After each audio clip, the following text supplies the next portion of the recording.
How to delete a Facebook account permanently without a password. Hello everyone.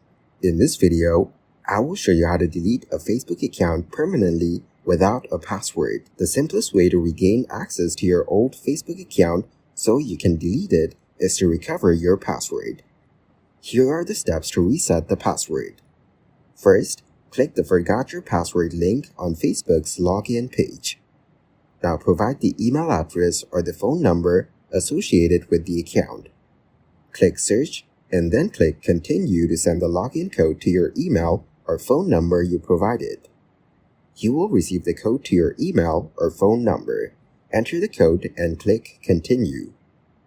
Enter a new password and click Continue.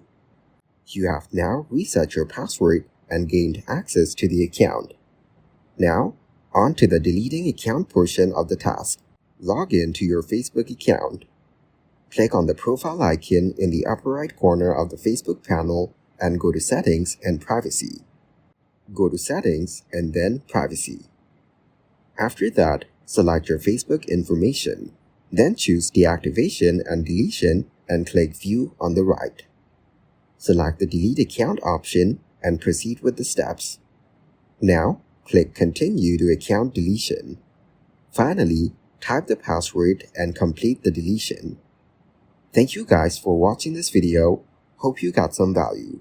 Make sure to like the video and subscribe to the channel to get notified of new videos. See you in the next one.